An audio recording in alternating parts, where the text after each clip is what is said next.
Well, good morning, good afternoon, and good evening. This is Dana Scranton, and welcome to 8 Minute Wisdom. Today's episode is about a discussion of leadership and entrepreneurship. Now, this is a discussion that I think you may have heard in the past. I know I have spoken on it a few times, but it's something that's very important, especially in today's world. You see, we have people out there who need leadership. We have people out there who need entrepreneurship. But is there a difference between the two? Well, I'm going to give away the punchline right up front here and say, yes, there is a difference, but it's a difference that combines to create a greater whole. In other words, if you take entrepreneurship and leadership and you define them in a certain way, it becomes apparent that there is a relationship of significance there. So let me begin by offering my definition of entrepreneurship and leadership. Now, I'm bringing the two very close together intentionally because in reality, that's what is necessary, and that is reality. So, my definition of entrepreneurship: an entrepreneur is somebody who identifies and understands the needs of others, and with courage, conviction, and resourcefulness, connects those people with a means of fulfilling their needs. Leadership. Leadership is having a vision of what can be and the courage, conviction, and resourcefulness to make it so. Now, you take those two definitions, and there's a common element: courage, conviction, resourcefulness. Those three attributes, those characteristics, are what differentiate you from the rest of the population. Now, that's not to say that there are not courageous people. It's not to say that there are not people with great conviction, nor is it to say that there are people who lack resourcefulness. Everybody on this planet has those characteristics, but it's a matter of how they combine and employ them. Now, if you go to the Sudan in Africa and you look at how some of those people survive, they have a command of resourcefulness, conviction, and courage that most of us cannot possibly comprehend. Yet we don't see it because it doesn't fit the paradigm of what we view as courage, conviction, and resourcefulness. Those are just words, but it's what is behind those words for the individual that matters. And that's critical to today's discussion. A leader is somebody who has the ability to see what is possible, not only for an organization, which our paradigm would tend to lead us towards, right? A corporate leader, the CEO, the president, the chairman of the board. They have a vision of where that company should go. Now, I'm going to use Steve Jobs as a metaphor here. And most everybody knows who Steve Jobs is. If you ever watch one of the movies, and I can't tell you exactly which one, it's my favorite, it's entitled Steve Jobs. But in this particular movie, they chronicle the journey of Steve beginning in his college education days and moving right on up to his final days. The one thing that was apparent in that movie was Steve always had a vision of what can be and why it was important to a single individual, somebody out there who could benefit from his vision. It wasn't about how much profit we can make. It wasn't about how big we're going to grow the company.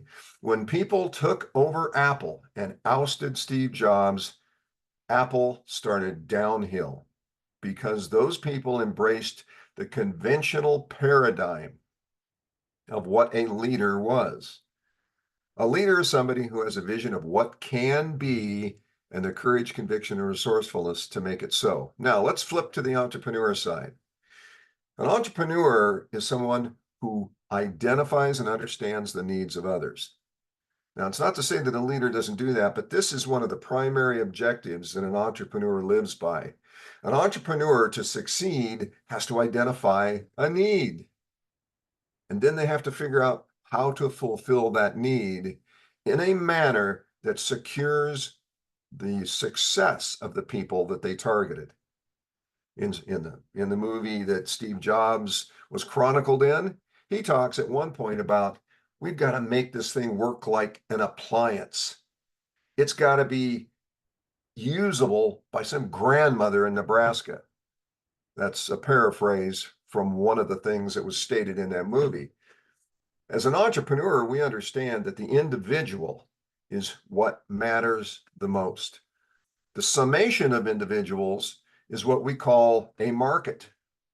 And the degree to which we occupy that market is our market share. But ultimately, it's about creating a success for the individual through the means by which we provide them to succeed, to overcome that need. And that means does not always have to come from us. Our resourcefulness directs us to find the need that will help the individual, because ultimately, even if it's not our product, we benefit because we were the channel through which the need was fulfilled. That grows you. It enhances your resourcefulness. It allows you to be a greater version of yourself because you gave with very little expectation of a return when you found that your product, goods, and services did not necessarily provide the means to fulfill their need. You found another way. Welcome to being human. So you take these two different ideas, leadership, entrepreneurship, you combine them, and what you end up with is that section in the middle, right here, of the Venn diagram. That purple, that violet section, right there in the middle. That's where the sweet spot is. The entrepreneur meets the leader. As an entrepreneur, you are a leader. As a leader, you're not always an entrepreneur. But when you combine the two, you have the force, the power, the momentum to make a difference. So this is a philosophy that I think we really need to live by and we need to teach. You know, you get a lot of people calling themselves leaders, and there's various business models where we recruit leaders. We recruit leaders. We want leaders. And they assume that a leader is somebody who is also an entrepreneur. But think about this. Have you ever been exposed to, involved with, or worked under a leader whose primary purpose was to grow their own little world, to benefit themselves, to be the sole focus of the outcome of whatever it was they were leading you to be part of? Okay, have you ever run into that? I have. I've worked under CEOs who had one thing in mind, their next BMW or their next private jet. And to get that, that was their incentive. People suffered in that journey because they weren't made part of the vision, because that vision wasn't about helping people. It was about helping themselves. That's the kind of leader that ultimately stagnates a company. Stagnates it because their vision is shallow and because people do not get behind that vision. They become absorbed in the vision of their own life, how they survive, which, by the way, is not a bad deal. The entrepreneur needs to be part of their life to the extent that they now see that their purpose in life is to help somebody on this planet. As a leader, the leader directs them towards the vision of what is possible for every single person that the business entity can serve.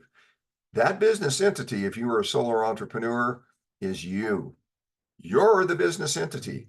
The means by which you help people may be the company you represent or the products that you are affiliated with.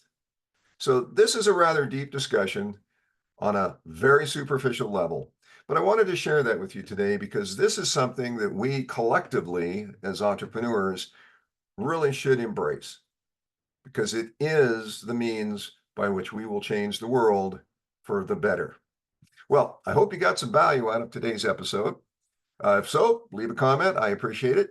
So we'll see you out there on that wonderful frontier of entrepreneurship and leadership.